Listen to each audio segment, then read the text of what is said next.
السلام عليكم ورحمة الله وبركاته. الحمد لله رب العالمين، وأشهد أن لا إله إلا الله وحده لا شريك له، وأشهد أن سيدنا ونبينا محمدا عبده ورسوله، صلوات الله وسلامه وبركاته عليه وعلى آله وصحبه أجمعين. أما بعد، فإن الله جل وعلا قد جعل للطاعات مواسم يتضاعف فيها أجر العامل، ومن أعظم تلك المواسم الأيام العشر الأولى من شهر ذي الحجة، فهي أفضل أيام السنة. عن ابن عباس رضي الله تعالى عنهما قال رسول الله صلى الله عليه وسلم: ما من أيام العمل الصالح فيها أحب إلى الله من هذه الأيام، يعني أيام العشر. الحديث. ndugu zangu Waislamu, hakika Allah subhanahu wa ta'ala amejalia hizi taa na hizi ibada zina msimu maalum. Hii misimu ambayo inatokea katika ibada na katika nyakati mbalimbali, mja anapokuwa amefanya ibada, basi ujira huongezeka maradufu.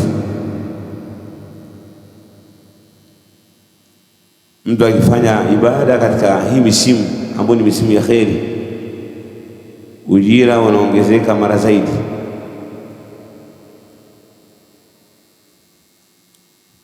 Na katika kubwa ya misimu ya kheri na misimu ya ibada, kwamba mtu anaongezewa ujira mara zaidi na Allah subhanahu wa ta'ala, ni haya masiku ya mwanzo katika masiku ya mwezi wa Dhulhijja. Haya ni masiku ambayo ni bora mbele ya Allah subhanahu wa ta'ala, kama alivyopokea Abdullah ibn Abbas radhiyallahu ta'ala anhuma hadithi kutoka Mtume sallallahu alayhi wasallam, amesema: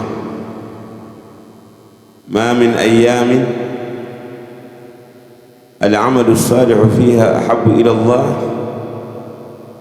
من هذه الأيام العشر، من هذه الأيام يعني أيام العشر. hakuna masiku ambayo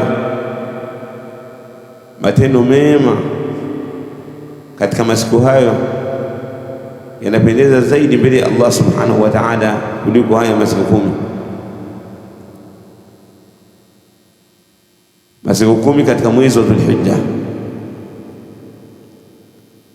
Masahaba wa Mtume sallallahu alaihi wasallam wakamuuliza Mtume alaihi salatu wasalam kwamba, ya Rasulullah, wala aljihadu fi sabilillah? Wakamuuliza Mtume sallallahu alaihi wasallam, hata jihadi, kupigana katika njia ya Allah subhanahu wa ta'ala, nayo pia hailingani na matendo ambayo yanafanyika katika masiku 10 haya? Mtume sallallahu alaihi wasallam akasema, wala aljihadu fi sabilillah, hata jihadi ambayo mtu anapigana katika njia ya Allah subhanahu wa ta'ala haiwezi kulingana na yale matendo mazuri ambayo mtu atayafanya katika masiku ya mwanzo katika mwezi wa Dhulhijja. illa rajulun isipokuwa mtu ambaye ameotoka kwa lengo la jihadi, kharaja bimalihi, ametoka kwenda katika jihadi akiwa na mali yake, thumma lam yarji' min dhalika bi shay, kisha akawa hajarudi na kitu chochote, yani kwa maana amefia huko katika jihadi fi sabilillah na mali yake imeangamia huko, hakuna kilichorudi, hata yeye mwenyewe hakurudi, labda mtu huyo. Lakini namna ilivyo ni kwamba ni masiku ambayo ujira wake ni mkubwa. Hadithi hii ameipokea al-Imam Abu Dawud na At-Tirmidhi na Ibn Majah. Haya masiku ayuha al-ahibba, masiku 10 ya mwanzo wa mwezi wa Dhulhijja ni masiku ambayo ni bora, na miongoni mwa mambo ambayo yanaonyesha ubora wa masiku haya kama Mtume sallallahu alayhi wasallam ameapa kwa masiku haya ya mwezi wa Dhulhijja. Allah subhanahu wa ta'ala ameapa, akayapia haya masiku aliposema jalla fi ula tabaraka wa ta'ala wa taqaddas wa tamajjad wal fajr wa layalin 'ashr. Allah subhanahu wa ta'ala ameyapia alfajiri na masiku 10. Anasema as-sahabiyul jalil Abdullah ibn Abbas radiyallahu ta'ala anhuma, ambaye ni turjumani al-Qur'an na ni katika masahaba ambao walikuwa wanajua tafsiri ya Qur'an, na ameombewa dua na Mtume sallallahu alayhi wasallam kwamba Allah amfundishe kuitafsiri Qur'ani na ajue fiqh katika dini ya Uislamu. Anasema Abdullah ibn Abbas kwamba wa layalin 'ashr, akasema hiya ayamu 'ashri dhilhijja, ni yale masiku 10 ya mwanzo wa mwezi wa Dhulhijja. Kwa ni masiku ambayo ni bora, ambao Allah subhanahu wa ta'ala ameyapia kwa lengo la kufahamisha utukufu wa masiku haya 10 ya mwanzo wa mwezi wa Dhulhijja. Lakini pia ayuha al-ahibba, Allah subhanahu wa ta'ala haya masiku ameyaita kama ni ayyaman ma'lumat lil'ibadati al-mu'ayyana. Ameyaita haya masiku kama ni masiku yanayofahamika kwa ibada maalum, ibada maalum kama vile al-hajj, kuhiji, kufanya umra, al-wuqufu bi Arafa, kusimama Arafa, al-mabitu bi Muzdalifa, watu kulala Muzdalifa, al-hajij, wale mahujaji ambao wanahiji katika nyumba ya Allah subhanahu wa ta'ala. Huo ni masiku ambao ni maalumat kwa ibada ambazo ni maalum, kama alivyoelezea Allah subhanahu wa ta'ala kama ni ayyaman maalumat, kama ni masiku ambayo ni maalum. Kwa hiyo kwa masiku haya yanatupata sisi kwamba tujikurubishe kwa Allah subhanahu wa ta'ala bil ibadat wa ta'at, kwa ibada mbalimbali, kwa utiifu mbalimbali fi hadhihi al-ayyam, katika haya masiku tujitahidi sana kufanya ibada. Fal amalu fiha afdal wa ahabbu inda Allah subhanahu wa ta'ala, matendo mazuri ya ibada yanapendeza zaidi na ni bora mbele ya Allah subhanahu wa ta'ala. Lakini ayuha al-ahibba, ndugu zangu, min al-a'mali as-salihah fi hadhihi al-ayyam al-hajj wal-umrah, miongoni mwa matendo bora niliyopenda zaidi Allah subhanahu wa ta'ala katika masiku haya ni hija na umra kwa wale wenye uwezo. Watu wajitahidi kwa uwezo wao kuhiji na kufanya umra. hija na umra siyo jambo kwamba labda ni utalii mtu anaufanya kwenda Maka,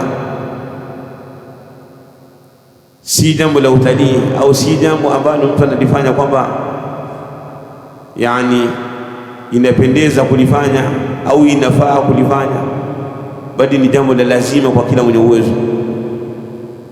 Ikitokea ndugu yangu Muislamu ukazihesabu pesa ukazikuta zinafika kiwango cha kwenda Maka kufanya umra au kufanya hija au vyote kwa pamoja,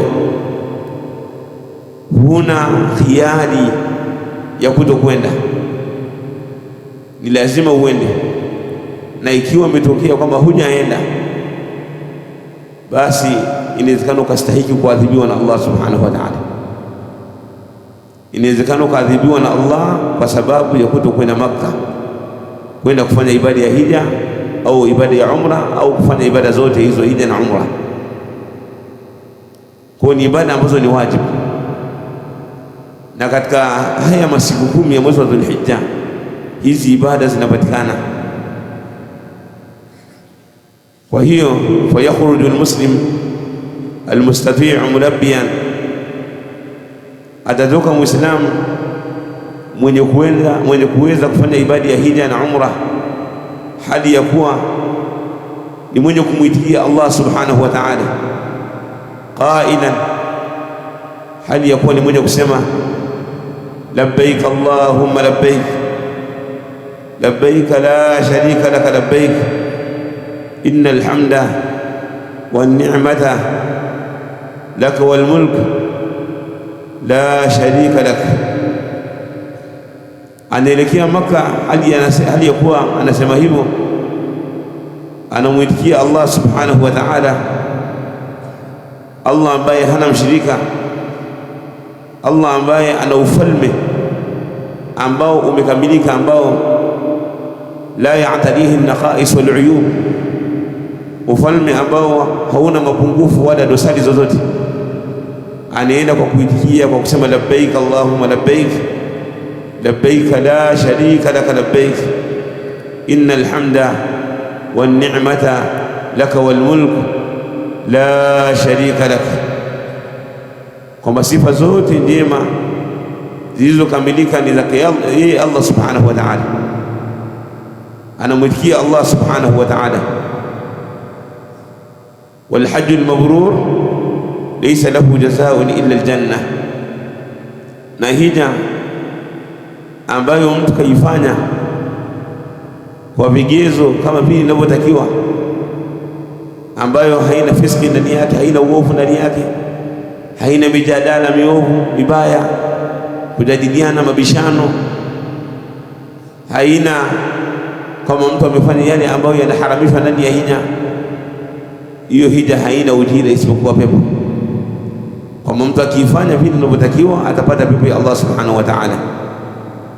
Yarji' min alhaji au min makkata ka yawma waladatuhu ummu, atarudi katika ibada ya hija kama ile siku ambayo amezaliwa na mama yake. Jayyid, haya ni matendo mawili miongoni mwa matendo ambayo yanapatikana katika mwezi wa Dhulhijja, katika masiku ya mwanzo ya mwezi wa Dhulhijja. Wa min al-a'mali salihah ya ikhwata, na miongoni mwa matendo mema ndugu zangu, as-siyam, ni mtu kufunga katika haya masiku 10.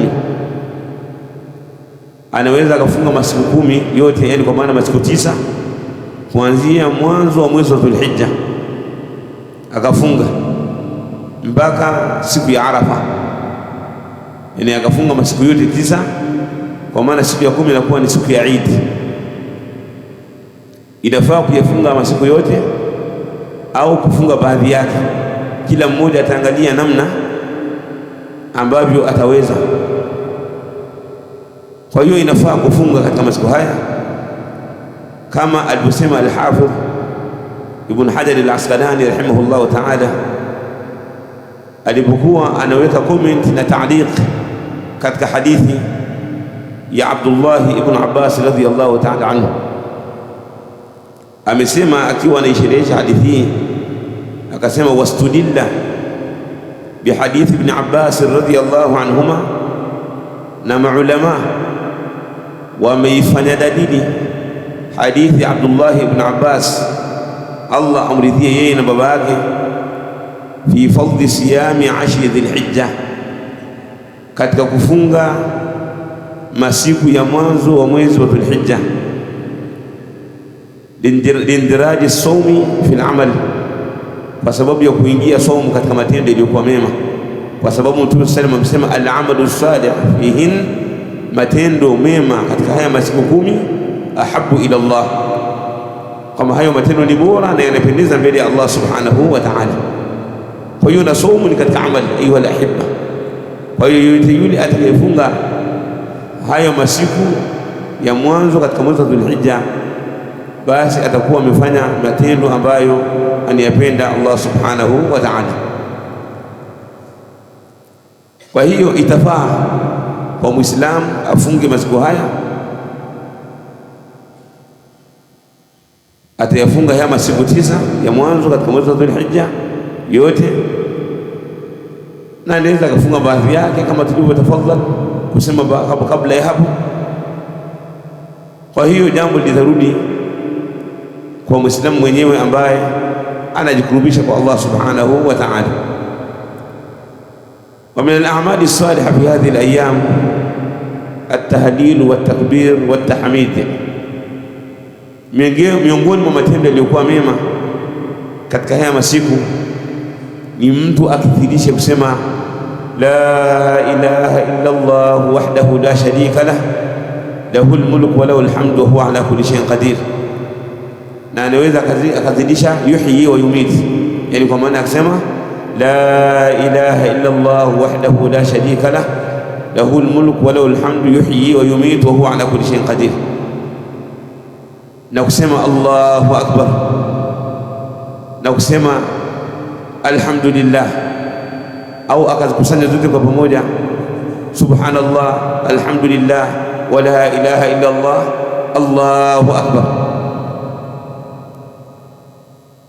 Au akasema Allahu akbar, Allahu akbar, Allahu akbar, la ilaha illa Allah, Allahu akbar, Allahu akbar wa lillahi alhamd. Akawa anakithirisha kuyasema haya maneno mara kwa mara, anakithirisha kuyasema maneno haya mara kwa mara. Anasema Mtume sallallahu alayhi wasallam katika hadithi ambayo ameipokea al-Imamu Ahmad ibn Hanbal na wengineo katika aima, ma min ayamin a'zam wala ahabu ilayhi, hakuna masiku ambayo ni makubwa na yanapendeza zaidi mbele ya Allah subhanahu wa ta'ala, al-amalu 'inda Allah fihinna min hadhihi al-ayyam al-'ashr, matendo yanapendeza zaidi mbele ya Allah subhanahu wa ta'ala katika masiku hayo kuliko masiku haya ya 10 wa mwanzo wa mwezi wa Dhulhijja. Mtume sallallahu alaihi wasallam akasema katika haya masiku ya Dhulhijja, akthiru fihinna min at-tahlil, kithirisheni katika kusema la ilaha illa Allah wahdahu la sharika lah, lahul mulku wa lahul hamdu wa huwa ala kulli shay'in qadir, wat takbir, kusema takbir Allahu akbar, walhamdulillah, wat tahmid, na kusema alhamdulillah. Kwa hiyo unaweza ukazikusanya kama nilivyotangulia kusema, iwa lahibba, ukakithirisha katika haya masiku 10 mchana na usiku kusema Allahu akbar, Allahu akbar, Allahu akbar, la ilaha illa Allah, Allahu akbar, Allahu akbar wa lillahi alhamd, Allahu akbar, Allahu akbar, Allahu akbar, la ilaha illa Allah, Allahu akbar, Allahu akbar wa lillahi alhamd. Unakithirisha kusema kwa sauti, kwa kimya, ukiwa msikitini, ukiwa nyumbani, ukiwa barabarani unatembea, ukiwa kazini, ukiwa kwenye kilimo na lima, ukiwa sehemu yoyote ile, kwenye sehemu ya biashara, kwenye sehemu ya kazi za umma, sehemu yoyote ile unasema maneno haya, unakithirisha kuyasema, yanapendeza zaidi kuyasema katika haya masiku ya mwanzo katika mwezi wa Dhulhijja. Lakini pia kukithirisha sana kusema la ilaha illa Allah wahdahu la sharika lah lahul mulku wa lahul hamdu wa huwa ala kulli shay'in qadir, kwa sababu Mtume sallallahu alaihi wasallam amesema afdalu ma qultuhu ana wan nabiyuna qabli, bora ya maneno ambayo nimeyasema mimi na mitume na manabii kabla yangu, bora ya maneno ambayo nimeyasema mimi Mtume sallallahu alaihi wasallam na manabii kabla yangu ni la ilaha illa Allah wahdahu la sharika lah lahul mulku wa lahul hamdu wa huwa ala kulli shay'in qadir. Haya ni maneno ambayo ni bora mtu kuyasema katika haya masiku ya mwezi wa Dhulhijja, masiku 10 ya mwanzo katika mwezi wa Dhulhijja. Wa min al-a'mali salihah fi hadhihi al-ayyam, na miongoni mwa matendo yaliyokuwa bora katika masiku haya ni al-udhiya, ni ibada ya kuchinja. Hii ni ibada ambayo ni bora mtu kuifanya. Wa an Abi Hurairah radhiyallahu ta'ala anhu qala Rasulullah sallallahu alayhi wasallam, hadith kutoka Abi Hurairah Allah amridhia, amesema Mtume sallallahu alayhi wasallam amesema, man kana lahu sa'a, yote yule ambaye ana uwezo wa kuweza kuchinja, walam yudhaha, na akawa hajachinja, fala yaqrubanna musallana, askaribie sehemu yetu ya kuswalia Idi. Rawahu Ahmad wa Ibn Majah. Hadithi hii amepokea Imam Ahmad na Ibn Majah. Mtu akawa na uwezo wa kuchinja na akawa hajachinja, basi Mtume sallallahu alaihi wasallam anasema askaribie sehemu yetu ya kuswalia Idi. Fanuhiya an an yaqruba ila almusalla, akawa amekatazwa kwamba asikaribie musalla, asikaribie sehemu ya kuswalia Idi, sawa sawa iwe ni msikitini au iwe ni viwanjani,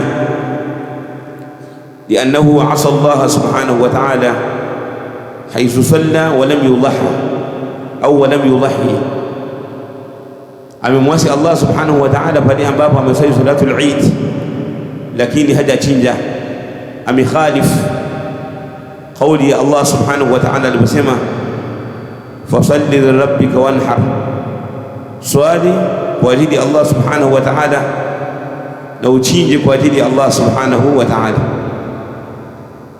Kwa hiyo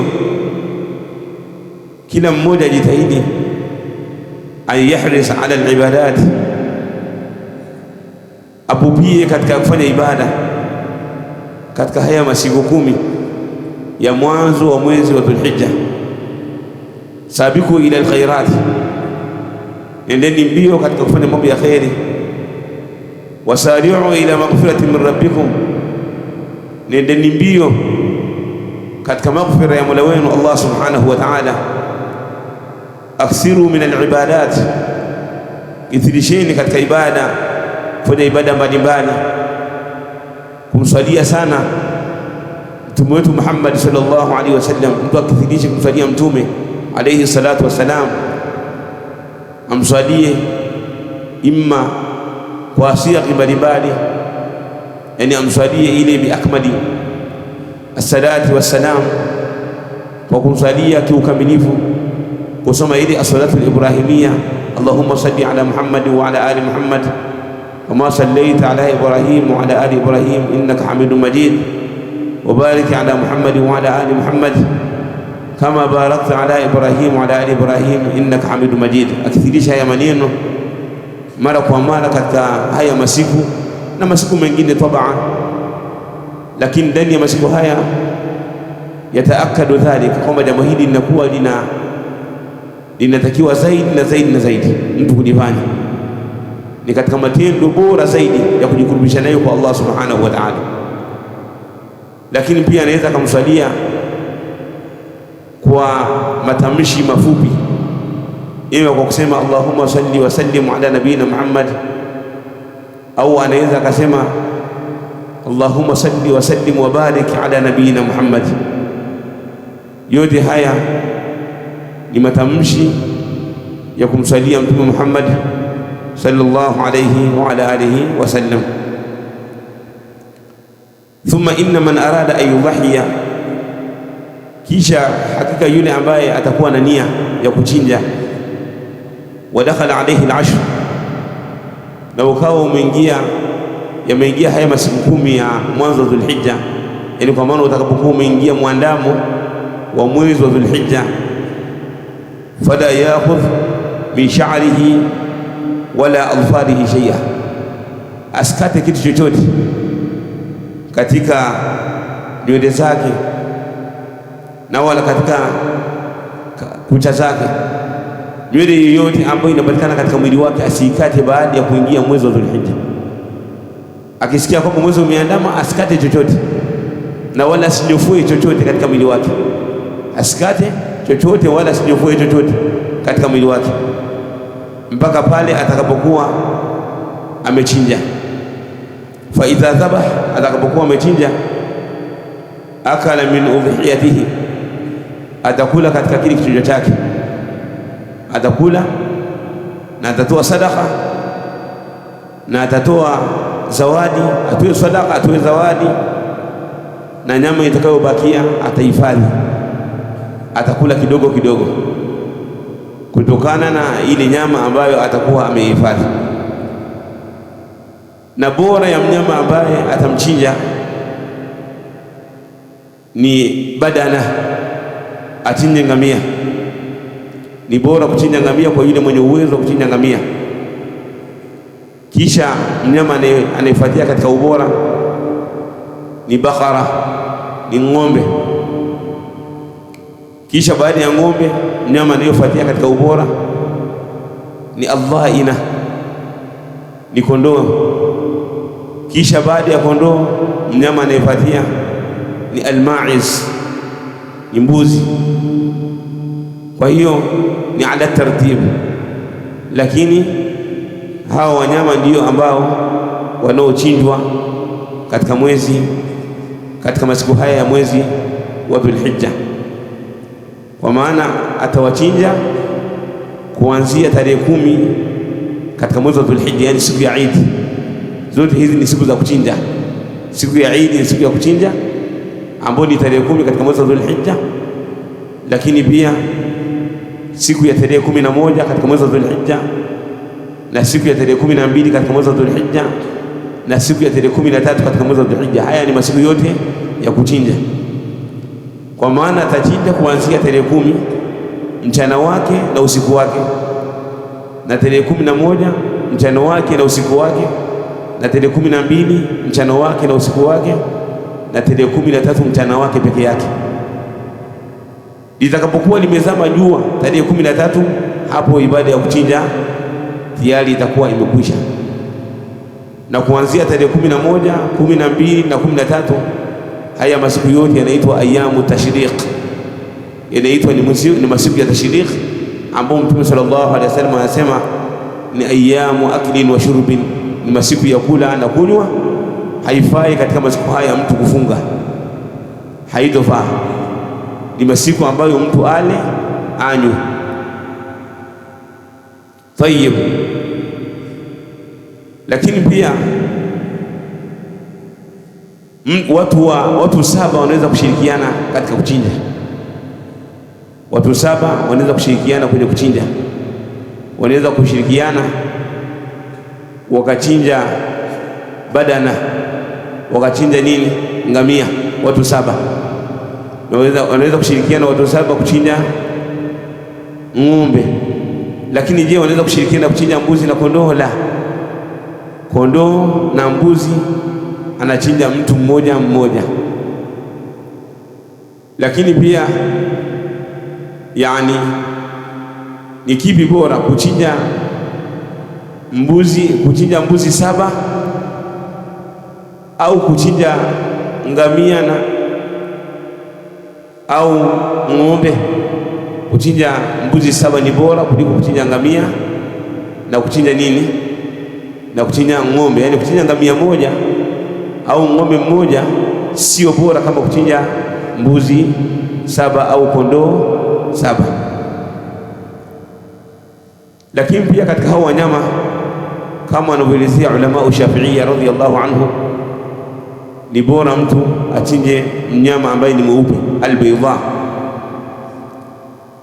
Lakini pia baada ya mweupe yule ambaye anakuwa ni asafra manjano, lakini pia rangi nyingine ambazo zinafuatia. Lakini katika hao wanyama ambao atawachinja, hao wanyama atakaowachinja, jitahidi kwamba yani kama ikiwa ni mbuzi katika miaka, kama itakuwa ni ngamia, inabidi huyo ngamia awe na miaka 5 iliyokamilika. Ikiwa ni ibil, an yakuna laha 5 sinin tama, awe na miaka 5 iliyokamilika. Kwa hiyo kwa yule ambaye biidhnillahi azza wa jalla anataka chinje ngamia, ajitahidi huyo ngamia awe na miaka 5 iliyokamilika. Kwa maana anaanza mwaka wangapi? Anaanza mwaka wa 6. Na yule ambaye anachinja ngamia, anaichinja ng'ombe na anachinja mbuzi,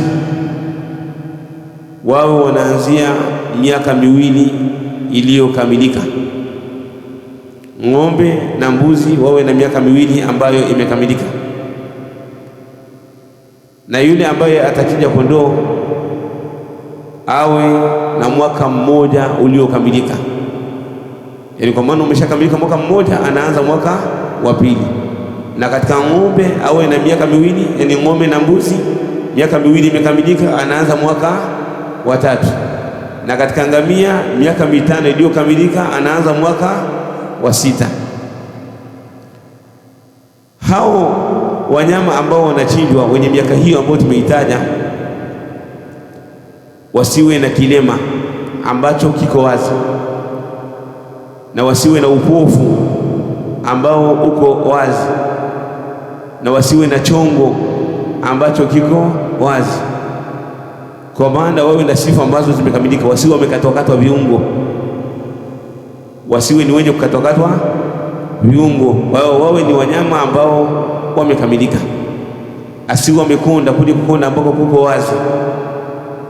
Hii ndiyo sifa ambayo ya wanyama ambao wamekamilika.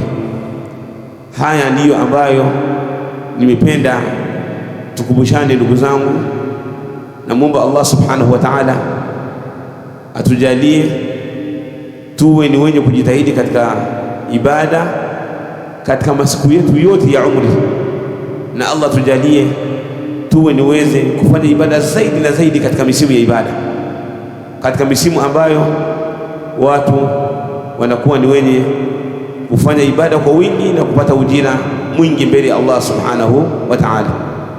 Tunamwomba Allah subhanahu wa ta'ala tuishi hali ya kuwa sisi ni Waislamu, na tuwe hali ya kuwa sisi tuna sifa ya iman. Rabbana atina fid dunya hasana wa fil akhirati hasana wa qina adhaban nar. Allahumma a'inna wa la tu'in alayna wansurna wa la tansur alayna wamkur lana wa la tamkur alayna wahdina wa yassir al-huda lana wansurna ala man bagha alayna. Allahumma ij'alna laka shakirin laka dhakirin ilayka awahina munibin laka mukhbitin.